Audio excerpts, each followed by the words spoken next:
یہ پاک سید عالم صلی اللہ علیہ وسلم نے ہمیشہ قربانی فرمائی، ہمیشہ۔ آج تو حضور نے ایک فرمایا، اللہ ہم سب کو حج کی توفیق عطا فرمائے اور بار بار حج کی توفیق دے۔ صحابہ نے 40 حج فرمائے ہیں، 50 حج فرمائے، حضرت فضیل بن عیاض نے 60 حج فرمائے۔ اللہ کو توفیق دے، قبول فرمائے اور اللہ سب کو بار بار وہ موقع نصیب فرمائے۔ تو نبی پاک صلی اللہ تعالیٰ علیہ وسلم نے حج ایک فرمایا، قربانی حضور جس دن مدینے آئے اس وقت شروع فرمائی، اور ہر سال حضور قربانی دیتے، ہر سال 2 جانور ذبح فرمائے۔ یا رسول اللہ صلی اللہ تعالیٰ علیہ وسلم، 2 کا کیا مقصد فرمایا؟ ایک میری طرف سے، ایک میری غریب امت کی طرف سے۔ یا رسول اللہ صلی اللہ علیہ وسلم کس طرف سے فرمایا؟ ایک میری طرف سے، ایک میری امت کی طرف سے۔ کبھی فرمایا ایک میری طرف سے، ایک میرے اہل بیت اور میری امت کی طرف سے۔ 2 جانور حضور نے ذبح فرمائے، اور پھر میرے حبیب پاک صلی اللہ تعالیٰ علیہ وسلم کے غلام مولا علی شیر خدا، ابن ماجہ کی روایت ہے، حضرت علی شیر خدا فرماتے ہیں کہ نبی پاک علیہ السلام 2 جانور ذبح کرتے تھے۔ خود حضرت علی کی جب باری آئی تو انہوں نے بھی 2 فرمائے۔ تو صحابہ نے پوچھا کہ علی 2 کیوں؟ 2 کس لیے؟ تو حضرت علی رضی اللہ تعالیٰ عنہ فرمانے لگے، مجھے میرے حبیب نے وصیت فرمائی تھی کہ علی تو نے 2 کرنے، ایک اپنی طرف سے کیا کرنا، ایک میری طرف سے کرنا۔ تو میں ایک اپنی طرف سے دیتا ہوں، ایک اپنے نبی پاک کی طرف سے دیتا ہوں صلی اللہ علیہ۔ 2 جانور۔ آپ لوگوں نے سنی ہوئی ہے یہ بات کہ مہینہ کھانا نہیں پکتا تھا حضور کے گھر میں۔ حضرت عائشہ فرماتی ہیں 3 چاند اور 3 سورج کٹھے کبھی نہیں دیکھے جب ساتھ روٹی بھی کھائی ہو، یعنی 3 دن مسلسل کبھی کھانا نہیں کھایا۔ قربانیاں کتنی دیں؟ بولیے۔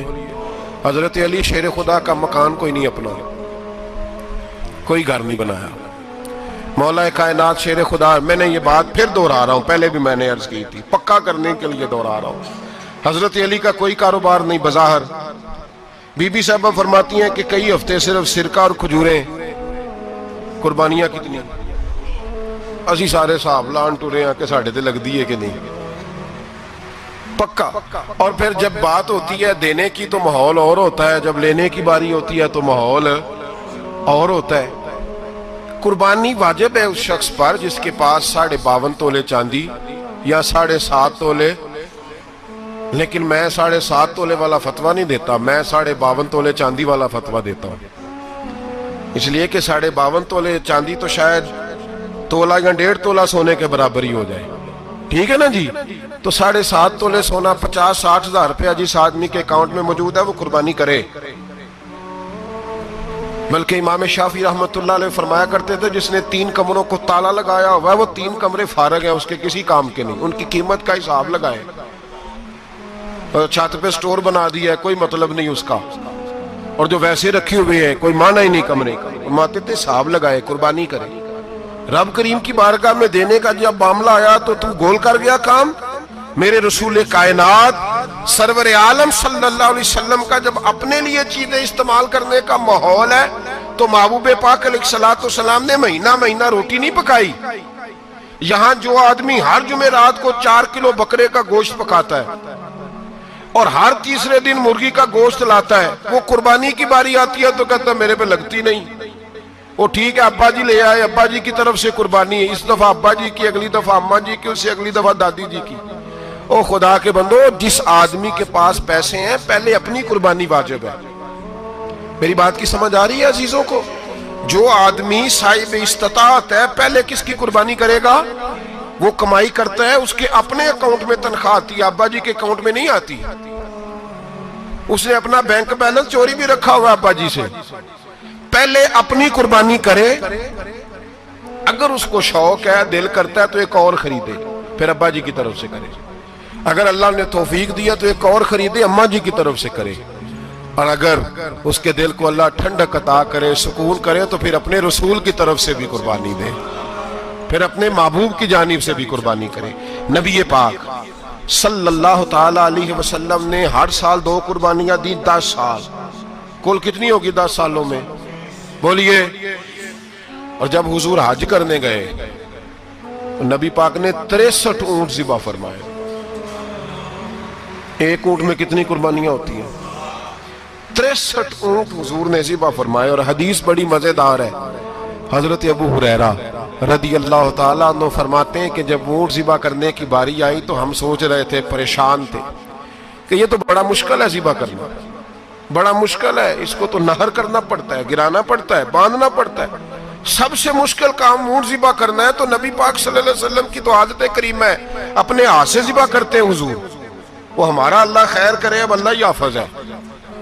ذبح کرنا تو دور کی بات ہے. ہمارا جو بی اے پاس لڑکا ہے نا، اس کو ڈر آتا ہے جانور کے پاس کھڑے ہوتے بھی. کہتے ہیں بچوں کو اندر لے جاؤ، 10 سال کا 12 سال کا، اس کو اندر لے جاؤ، ذبح کرنا، روئے گا. اور بس کرو یار، یہ کس قوم سے تمہارا تعلق پڑ گیا ہے؟ ہمارے تو 12 اور 14 سال کے معوذ اور معاذ ابو جہل کی گردن کاٹ کے رکھ دیا کرتے تھے. اور تو بچہ بکرا ذبح کرنے سے ڈرا رہا ہے. اس کو کھڑا کر لا کے. قربانی تو جہاد کی ٹریننگ ہے. وہ کھڑا کر، اس کو کہا بیٹا یہاں کھڑا ہو، اللہ کے رستے میں بکرے کی گردن کاٹنی ہے. اگر کوئی شخص خدا رسول کے دین کی مخالفت کرے، کفر کا جھنڈا اٹھائے، تو اس کی گردن بھی کاٹنی ہے. یہ ٹریننگ ہے بچوں کے لیے. یہاں عجیب ماحول ہے، ڈر لگ رہا ہے، پیچھے ہٹ جاؤ. اور جس صاحب کی قربانی ہے وہ بھی کوئی 1.5 کلومیٹر کے فاصلے پہ کھڑے ہیں، دور کھڑے ہو کے دیکھ رہے ہیں. نفیس ہی بڑے ہیں جناب، لطیف ہی بڑے ہیں. کپڑوں کو کوئی قطرہ خون کا لگ گیا تو بڑی مصیبت بن جائے گی. اور امیر آدمی، اس کا تو گھر کسائی نے خود فون کیا ہے کہ صاحب سب سے پہلے میں آپ کے گھر آؤں گا. اس کو پتہ ہے کہ منہ مانگی قیمت ملے گی. مہربانی فرمائیں، قربانی میرے رسول پاک صلی اللہ علیہ وسلم سے زیادہ نفاست والی طبیعت کسی کی نہیں. صحابہ کہتے ہیں اتنا حسین محبوب کا انداز تھا کہ کبھی کپڑوں پہ مکھی بھی نہیں بیٹھی تھی. اور حضور سے ہم سلام لیتے تھے، دست مبارک چومتے تھے تو ہمارے ہاتھوں سے کستوری کی خوشبو آنے لگتی تھی. اور فرماتے ہیں نبی پاک کا ہاتھ یوں ہوتا تھا کہ برف بھی اتنی ٹھنڈی نہیں جتنا پیارا حضور کا ہاتھ ٹھنڈا ہوتا تھا. پھر بھی حضور دست مبارک میں خنجر پکڑتے، جانور کو لٹاتے اور اپنی طامت کو سمیٹتے، اور اللہ کے حبیب گھٹنا رکھتے اس کی گردن پر، اور بسم اللہ اللہ اکبر کہہ کے ذبح فرماتے. حضور خود دست مبارک سے. تو اتنا زیادہ نازک مزاج ہو گیا ہے کہ اب یہ والی سنت ادا کرنا مشکل ہو گیا تیرے لیے. 63 اونٹ ہیں. اور صحابہ کرام علیہم رضوان فرماتے ہیں کہ حال یہ ہے، ہم سوچ رہے ہیں کیسے ذبح کریں گے، کیا کریں گے، کیسے گرائیں گے. اور نبی پاک صلی اللہ علیہ وسلم کہتے ہیں ہم ابھی سوچ میں ہی تھے کہ حضور نے چھری پکڑی. خنجر جب حضور نے اٹھایا تو فرماتے ہیں اونٹ دوڑتا ہوا آیا اور نبی پاک کے سامنے آ کے لیٹ گیا. فرماتے ہیں اللہ کے رسول نے بسم اللہ اللہ اکبر کہہ کے ذبح کیا. اس نے ٹانگ بھی کوئی نہیں ہلائی، پیر بھی کوئی نہیں ہلایا. وہ کسی شاعر نے بڑی عجیب بات کہی تھی. اس نے کہا پھنسی جو دام میں بلبل تو لگی یوں کہنے، کرے گا قتل کیا تو نے جب اسیر مجھے، کباب شمع کے شولے پہ کیجیو سیاد، شکل گل نظر آئے دم اخیر مجھے. وہ کہتے ہیں بلبل کو شکاری، سیاد شکاری نے پکڑ لیا بلبل کو، تو سیاد سے بلبل کہنے لگی تو نے پکڑا ہے تو قتل تو کرے گا ہی نا، کھائے گا تو صحیح، ایک میری منت ہے. شکاری کہنے لگا وہ کیا؟ تو بلبل کہنے لگی جب تو مجھے ذبح کرے نا اور پکائے تو مجھے پھول سے بڑی محبت ہے. اس طرح کرنا، کوئلے اتنے زیادہ دہکانا، اس قدر زیادہ آگ جلانا کہ ان کی شکل گلاب کے پھول کی طرح سرخ ہو جائے. تو جب تو مجھے ان پر جلائے گا تو مجھے تکلیف نہیں ہوگی، اس لیے کہ محبوب کا چہرہ جو سامنے آ جائے گا مجھے تکلیف نہیں ہوگی. پھنسی جو دام میں بلبل تو لگی یوں کہنے، کرے گا قتل کیا تو نے جب اسیر مجھے، کباب شمع کے شولے پہ کیجیو سیاد، اور شکل گل نظر آئے دم اخیر مجھے. اعلیٰ حضرت بریلوی علیہ رحمہ فرمایا کرتے تھے، فرماتے تھے بڑی تکلیف ہوگی جب جان نکلے گی. روایتوں میں آتا ہے جس طرح باریک دوپٹہ جھاڑیوں پہ ڈالا جائے، کھینچا جائے تو پھٹ جاتا ہے، یوں تکلیف ہوگی. پر فرمانے لگے رسول اللہ کے غلام کو کوئی تکلیف نہیں ہوگی. حضور کیوں؟ فرمایا اس لیے کہ جب جان نکلنے لگے گی تو سامنے جلوہ وضحاج آ جائے گا. حضور کے جلوے ہوتے رہیں گے تو پتہ ہی نہیں چلے گا جان کیسے نکل گئی. پھنسی جو دام میں بلبل. تو صحابہ فرماتے ہیں کہ اونٹ دوڑتا ہوا آیا، حضور کے سامنے آ کے لیٹا، نبی پاک نے ذبح فرمایا اور فرماتے حد ہو گئی. حضور نے توجہ فرمائی تو دوسرا دوڑتا ہوا آ گیا، تیسرا آ گیا. حضرت ابو ہریرہ فرمایا کرتے اونٹ ایک دوسرے کو دھکے دیتے تھے, پیچھے ہٹ جا, پہلے میں نے جانا ہے, پہلے میں نے جانا ہے. 63 اونٹ وادی مینا میں حج کے موقع پر میرے رسول پاک نے دست مبارک سے ذبح فرمائے. ہر قربانی حضور نے اپنے ہاتھوں سے فرمائی. قربانی واجبات دین میں سے, ضروریات دین میں سے, اور کوئی اتنا لمبا چوڑا مسئلہ نہیں. بہت ساری چیزوں کو خود بخود مشکل کر لیتے ہیں. ٹی وی پہ خبر آتی ہے فیصل آباد کے 2 بیل ہیں, بولو اور ڈولو, پتہ نہیں کتنے من ان کا وزن ہے. ان سے پوچھا جا رہا ہے کہ بولو ڈولو کھاتے کیا ہیں, تو کہتے ہیں بادام کھاتے ہیں, مکھن کھاتے ہیں. یہ جناب پتہ نہیں ان کو دودھ کتنے کلو روز پیتے ہیں, اور بولو ڈولو بیچارے سے خود نہیں چلا جا رہا. لگ ایسے رہ جیسے وہ خود کہہ رہے ہیں مہربانی کرو ہمیں ذبح کر لو, اب تو اٹھا بیٹھا بھی نہیں جا رہا. او خدا کے بندو, دین کی اصل حقیقت کو سمجھو. یہ تو حضور نے فرمایا خوبصورت جانور لاؤ, یہ کس حدیث میں آیا ہے کہ اسے بادام کھلاؤ؟ آپ لوگ انسانوں کو روٹی نہیں مل رہی اور جانوروں کو بادام کھلا رہے ہو. کو کرنے اس کے حصے میں جو اللہ نے شے رکھی ہے نا وہ چارہ ہے, اس کو چارہ کھلاؤ اور اچھے طریقے سے پیٹ بھر کے کھلاؤ.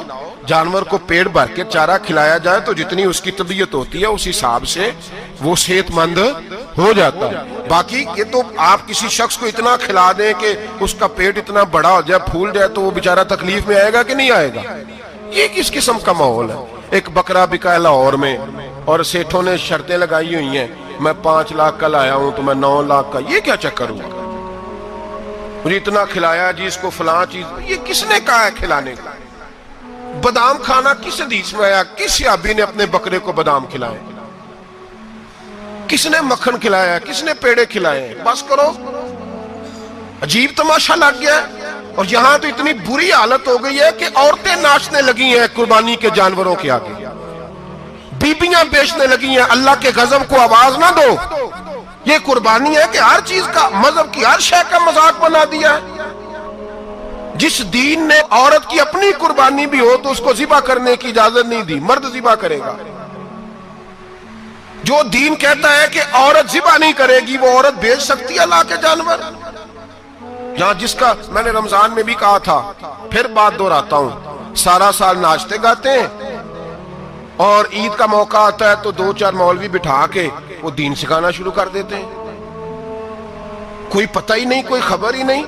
جس بوتل میں کل تک شراب بک رہی تھی اسی میں دودھ پلاؤ گے؟ جس برتن میں کل تک پیشاب تھا اس میں آج لوگوں کو شہد پلاؤ گے؟ بس کرو, یہ مذاق نہیں, یہ رسول اللہ کا دین ہے. نبی پاک سید عالم صلی اللہ تعالی علیہ وآلہ وسلم نے کوئی ذمہ عورت کے کوئی چیز نہیں لگائی ایسی جس میں اسے مردوں کے ساتھ شامل ہونا پڑے. اور عورت سمجھ ہی نہیں رہی کہ یہ اس کی تذلیل ہے, عزت نہیں. صابن بک رہا ہے تو ساتھ بی بی کھڑی ہے, شیمپو بک رہا ہے تو عورت اس کی جو ہے وہ ایڈ دے رہی ہے. یہ عزت ہے عورت کی؟ رسوا کر دیا تم نے ہر شے میں عورت. اب قربانی کے جانور بھی بی بی بیچے گی؟ غیرت کہاں گئی اس قوم کی؟ میرے رسول پاک سرور دو عالم صلی اللہ تعالی علیہ وسلم کو کسی نے آ کے کہا فلاں قبیلے کے لوگوں نے عورت کو سربراہ بنایا ہے, عورت کو آگے لگا لیا. فرمایا تباہ ہو گئے وہ لوگ, انہوں نے عورتوں کو اپنے آگے پیشوا بنا لیا. جس رب نے عورت کو نبوت نہیں دی, امامت کرنے کا حق نہیں دیا, کس چکر میں لوگ پڑ گئے؟ 5 لاکھ کا جانور کس لیے لائے ہو؟ 5 لاکھ کا تفاخر کے لیے, دکھانے کے لیے؟ تو اگر 50,000 کا 60,000 کا بھی جانور لاتا تو اچھا آ جاتا. اور 50,000 کا جانور لائیں تو 5 لاکھ میں کتنے آتے ہیں بولے؟ تو 10 جانور ذبح ہوں گے تو کتنے غریبوں تک گوشت جائے گا, کتنے گھروں کا بھلا ہوگا. ہر چیز کا چکر الٹا کر دیا گیا ہے. اور صرف حج کے لیے ہوتی تو میرے رسول پاک ہر سال قربانی نہ کرتے, اور میرے نبی پاک قربانی دینے کا حکم. ایک اور بات بڑی لوگ پوچھنے لگے, کہتے جی گائے کی ہوتی ہے, بھینس کی بھی ہوتی ہے کہ نہیں؟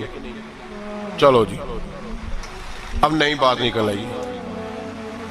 حدیث پاک میں لفظ آیا اونٹ کا, نبی پاک نے فرمایا بکرا 1 سال کا, گائے 2 سال کی, اونٹ 5 سال کا. حدیث میں لفظ آ گیا اونٹ کا. اب کو بندہ کہے پہلے بتائیں نر کا کہ مادہ کا, تو میں کدھر سے آپ کو حدیث نکال کے دوں جس میں نر بھی اور مادہ علیحدہ علیحدہ ہو؟ حدیث پاک میں ذکر آ گیا دمبے کا، مینڈے کا. اب باقی جو سارے جاگ رہے ہیں نا، اب غور فرمائیں، باقی ایک بکرا ہے، ایک چترا ہے، ایک دمبا ہے، ایک دیسی بکرا ہے، ایک پہاڑی بکرا ہے، تو علیحدہ علیحدہ لفظ کہاں سے نکال کے دیے جائیں؟ یہ ساری انواع ہیں، اقسام ہیں، نوع ہیں. اسی طرح بھینس بھی گائے کی ایک قسم ہے. امام اعظم ابو حنیفہ فرماتے ہیں النوع منہ، یہ اس کی ایک قسم ہے، نوع میں سے ہے، گائے کی نوع میں سے ہے. آپ عام لفظ بولتے ہیں تو کہتے ہیں بکرا چترا گائے بھینس، عام لفظ ہے نا. تو جب گائے کہہ دیا تو اب کو بندہ کہے گائے آیا تو پہلے بتائیں گائے تو ہے، تو اس میں بیل شامل ہے کہ نہیں؟ تو گائے کی جتنی قسمیں ہیں نا، ہمارے محدثین بھینس کو گائے میں شامل کرتے ہیں. بھینس گائے کی ایک قسم ہے. تو نبی پاک صلی اللہ علیہ وسلم نے جب گائے کا لفظ استعمال کیا تو بھینس اس کے اندر آ گئی. تو اگر گائے کی قربانی جائز ہے تو بھینس کی قربانی بھی جائز ہے. اگر بیل کی قربانی جائز ہے تو کٹے کی قربانی بھی 100% جائز ہے. اس کے اندر 7 حصے ڈالے جائیں گے، اسے قربان کیا جائے گا، یہ جائز ہے. اگر آپ صریح لفظ نکال کے دکھانے کو کہیں گے تو پھر تو بڑی چیزوں میں لوگ الجھ جائیں گے. پھر کیسے نکالا جائے گا خسی کی جائز ہے کہ نہیں، جو خسی نہیں اس کی جائز ہے کہ نہیں، فلاں کی. تو ان تفصیلات، ہاں بہت ساری چیزوں کی تفصیلات حدیث میں ہیں، لیکن ساری چیزوں کی موجود نہیں. اس لیے میرے عزیز یاد رکھیں، بھینس کی قربانی بھی ہوگی، گائے کی بھی ہوگی، بیل کی بھی ہوگی، کٹے کی بھی ہوگی. جن کی نہیں ان کی نہیں. ہم نے کبھی کہا ہرن کی قربانی بھی ہوگی یا مرغی کی قربانی بھی ہوگی. تو حدیث مبارکہ کے اندر جو چیزیں موجود ہیں ان کی جتنی اقسام ہیں ان سب کی قربانی کرنا ہاں جائز ہے. اور میرے نبی پاک صلی اللہ علیہ وسلم نے فرمایا جانور خوبصورت ہو، لنگڑا نہ ہو، کانا نہ ہو، زخمی نہ ہو، خوبصورت جانور لاؤ، اس کو لا کے ذبح کرو. لوگ کہتے ہیں چلو اتنے پیسے اللہ کے راستے میں دے دیں، تو یہ کافی نہیں کافی. مسلم شریف میں، بخاری شریف میں میرے نبی پاک سید عالم صلی اللہ تعالی علیہ وسلم نے فرمایا 10 ذی الحج کو اللہ کی نظر میں ابن آدم کا سب سے پسندیدہ عمل. لیکن نا 10 ذی الحج کو، کل 10 ذی الحج ہے تو بڑے کام ہوں گے. فجر کی نماز بھی ہوگی، تکبیرات تشریق بھی پڑھی جائیں گی. آج فجر سے شروع ہو گئی نا، 9 کی فجر سے لے کر 13 کی عصر تک تکبیرات تشریق پڑھی جائیں گی. اللہ اکبر، اللہ اکبر، لا الہ الا اللہ واللہ اکبر، اللہ اکبر وللہ الحمد، اللہ اکبر، اللہ اکبر، لا الہ الا اللہ واللہ اکبر، اللہ اکبر وللہ الحمد، اللہ اکبر، اللہ اکبر، لا الہ الا اللہ واللہ اکبر، اللہ اکبر وللہ الحمد. کوشش کریں جب بھی پڑھیں 3 بار پڑھیں. تکبیرات تشریق بھی پڑھی جائیں گی، فجر کی نماز بھی کل ہوگی، عید کی نماز بھی ہوگی، لوگ اور بھی کوئی ذکر اذکار کریں گے. لیکن میرے نبی پاک صلی اللہ علیہ وسلم نے فرمایا 10 ذی الحج کو اللہ کو اپنے بندے کا جو کام سب سے زیادہ پسند ہے وہ یہ ہے کہ وہ اللہ کے راستے میں جانور کا خون بہائے. حالانکہ نمازیں بھی ہیں، اذکار بھی ہیں، تکبیرات بھی ہیں، سارا کچھ ہے، پر اللہ کو سب سے زیادہ کیا پسند ہے؟ جانور کو قربان کرنا. یہ اللہ کو بڑے خوبصورت لفظ نبی پاک علیہ السلام نے فرمایا قربانی کا جانور قیامت کے دن اپنے سینگوں اور کھروں سمیت آئے گا، اور جس نے قربانی کی ہوگی اس کی بخشش کروا کے اسے جنت میں لے کر جائے گا. تو فرمایا ابن آدم کا سب سے پسندیدہ عمل یہ، سب سے پسندیدہ، کہ وہ 10 ذی الحج کو قربانی کریں، کوشش کریں خود ذبح کریں اپنا جانور. یہ حضور کی سنت ہے. یہ نہ ہو سکے تو نبی پاک صلی اللہ علیہ وسلم نے اپنے ہاتھوں سے ذبح کرنے لگے حضرت فاطمہ کا جانور. تو فرمایا فاطمہ ادھر آ کے اس کے پاس کھڑی ہو جاؤ، میں تمہارا جانور ذبح کرنے لگا ہوں. اپنے جانور کے پاس کھڑے ہوں. میرے جو بھائی ذبح کرنے کا کام کرتے ہیں نا، قصاب ہم کہتے ہیں، سارے قصاب نہیں ہوتے، بہت سارے لوگ یہ سعادت حاصل کرتے ہیں اور بڑی نیکی کا کام کرتے ہیں. اللہ انہیں بڑی بہترین جزا عطا فرمائے گا، بڑا خیر کا کام کرتے ہیں. لیکن چونکہ رش ہوتا ہے ایسے لوگوں کے پاس، تھوڑی جلدی بھی ہوتی ہے. پہلی تو کوشش کریں تکبیر خود ڈالیں، یہ نہیں ہو سکتا تو قریب کھڑے ہوں. ہمارے ہاں ایک رواج یہ بھی ہے کہ 2 بندے ہاتھ رکھتے ہیں، ذبح وہ کر رہا ہوتا ہے تو جس کی قربانی ہوتی ہے اس کو کہتے ہیں تو بھی ساتھ ہاتھ رکھ. ہوتا ہے نا جی بہت ساری جگہوں. اب حکم یہ ہے شریعت اسلامیہ کا کہ جب جانور ذبح کریں گے تو پڑھیں گے بسم اللہ اللہ، بسم اللہ اللہ۔ ہاں نبی پاک صلی اللہ علیہ وسلم نے لمبی دعا پڑھی، صحابہ بھی لمبی دعا، انی وجہت وجہی للذی فطر السماوات والارض حنیفا وما انا من المشرکین، یہ بھی پڑھا۔ اور پھر میرے رسول پاک صلی اللہ علیہ وسلم نے یہ بھی کہا کہ اللہ میری طرف سے قبول فرما، میری امت، میری اہل بیت کی طرف سے قبول فرما۔ صحابہ جب جانور ذبح کرنے لگتے پہلے یہ دعا پڑھتے، پھر کہتے اللہم تقبل منا کما تقبلتا خلیل کا ابراہیم علیہ السلام وتقبلتا حبیب کا محمد صلی اللہ علیہ وسلم، اے اللہ ہم سے بھی قبول فرما جیسے تو نے حضرت ابراہیم سے قبول فرمائی اور جیسے اپنے حبیب حضرت محمد صلی اللہ علیہ وسلم سے قبول۔ یہ ساری دعا پڑھیں، اور جب جانور ذبح کرنے لگے تو پھر پڑھیں بسم اللہ اللہ، بسم اللہ اللہ۔ اچھا دو آدمیوں نے ہاتھ رکھا ہوا ہے، دو آدمیوں، اب اگر ایک نے بھی نہ پڑھی بسم اللہ اللہ اکبر تو جانور حلال نہیں ہوگا، دونوں کو پڑھنا پڑے گا۔ یہ مسئلہ یاد رکھیں۔ ایک اور بات بھی بتانی ہے آپ کو، وہ بھی آپ نے یاد رکھنی ہے۔ قربانی کے بڑے جانور میں کتنے حصے ہوتے ہیں؟ 7۔ اب 7 حصوں میں 7 کی نیت قربانی کی ہونی چاہیے، 7 کی۔ 6 حصے ڈال گئے، جو چلے تھوڑے سے زیادہ امیر لوگ نہیں تھے، نارمل تھے، انہوں نے 6 حصے ڈال لیے۔ 7واں امیر آدمی تھا، اس کو جا کے کہا یار ایک حصہ نہیں مل رہا، تو چل تو نے تو 2-3 بکرے لیے ہوئے ہیں، تو بھی شامل ہو جا۔ اس نے پہلے تو کہا نہیں یار میں نے اب لے لی ہے، پھر جب اصرار کیا تو کہا چلو ٹھیک ہے بڑے گوشت کا قیمہ کرا لیں گے۔ تو اس طرح کرو، ڈال لو میرا بھی حصہ۔ اب 6 کی نیت قربانی کی، 7ویں کی گوشت کی، کسی کی بھی قربانی نہیں ہوگی، گئے سارے۔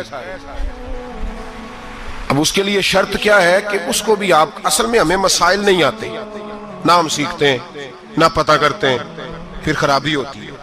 اب اس سے کہیں کہ یار قربانی سے پہلے اپنی نیت کا اعادہ کر، اپنی نیت کا اعادہ کر، بتا کہ تیری نیت کیا ہے، اگر غلط ہے تو صحیح کر لے، تاکہ سب کی قربانی تو بتا۔ یہ جو تو رکھ رہا ہے قربانی، تو کس کی قربانی کر رہا ہے؟ دادا جی کے نام کی، ابا جی کے نام کی، اپنے پیر کے نام کی، استاد کے نام کی، یا رسول پاک صلی اللہ علیہ وسلم کے نام کی، نبی پاک کے نام کی؟ اسے پوچھیں، اور جو وہ نیت بتائے اس نیت کی دعا ہوگی، اس کی طرف سے کہا جائے گا اے اللہ اس کی طرف سے اسے قبول۔ میری بات کی سمجھ آ رہی ہے میرے عزیزوں کو؟ اور اس ارادے کے ساتھ قربانی، اگر ایک کی بھی نیت خراب ہو گئی تو مسئلہ بگڑ گیا۔ اس لیے ان مسائل کو، اور نبی پاک کے نام کی جو قربانی ہوگی، سبحان اللہ، میں کرامات کا زیادہ قائل نہیں، ہم کرامات کے نہیں کیفیات کے قائل ہیں، کیفیات کی۔ اور دین ویسے بھی لفظوں کا نام نہیں، کیفیت کا نام ہے۔ میرے اسلاف فرمایا کرتے تھے ہم کرامت سے زیادہ کیفیت کے قائل ہیں۔ اگر مرید ساری زندگی کرامتیں سناتا رہے اور کبھی اسے مدینے جانے کا شوق ہی پیدا نہ ہو، کبھی نبی پاک کے نام پہ آنسو نہ آئے، تو پھر کرامت کا فائدہ نہیں، کیفیت تو ملی نہیں اسے۔ ہم کیفیت، اسی طرح ہم نظرانے کے نہیں نظر آنے کے قائل ہیں۔ تو بھائی یہ یاد رکھ لیں، کیفیت کا نام دین ہے، نبی پاک کے نام کی قربانی۔ میں قائل تو نہیں کرامت کا، لیکن ایک بات میں نے اپنے ایک استادوں سے، ایک بزرگوں سے سنی ہے، میرا دل کرتا ہے وہ سنا دوں آپ کو۔ اور بزرگوں کا قول ہے اصل رنگ جو میں عرض کر رہا ہوں اسی رنگ میں اس کو رکھیے گا، اور جس حد تک میں بات کر رہا ہوں اسی حد تک رکھیے گا۔ اب ہر آدمی کے پاس موبائل ہوتا ہے، فوراً بات ریکارڈ ہوتی ہے، فوراً میڈیا پہ جاتی ہے، فوراً لوگ کمنٹس کرتے ہیں۔ تو بھائی جس حد تک سناؤں اسی حد تک رکھیے گا۔ میرے ایک بزرگ فرمایا کرتے ہیں کہ نبی پاک کے نام کا جانور ذبح کرو، اور وہ گوشت اس آدمی کو کھلاؤ جس کا حافظہ کمزور ہے، اللہ اسے وسیع حافظہ عطا فرمائے گا۔ اور فرمایا کرتے کہ میرا تجربہ ہے، نبی پاک کے نام کا جانور ذبح کرو، اور جس آدمی سے کوئی گناہ نہیں نہ چھوٹتا، کسی گناہوں میں الجھ گیا ہے، اسے وہ والا گوشت کھلاؤ، اللہ اس کے دل میں نور پیدا فرمائے گا اور گناہ سے نفرت ہو جائے گی اسے، جو نبی پاک کے نام کا جانور ہو۔ تو ہم جو سیکھنے والے لوگ ہوتے ہیں، ہمارا دل کرتا ہے کہ چلو تھوڑا سا اپنی طرف سے بھی پوچھ لیں۔ تو میں نے کہا حضور اگر بیمار کو کھلا دیں تو فرمانے لگے کھلا دو، اللہ صحت دینے والا ہے، پر بیمار کے لیے دوائیاں بڑی ایجاد ہو گئی ہیں، گناہگار کی دوائیاں نہیں ملتی، بیماروں کی دوائیاں بڑی ہیں۔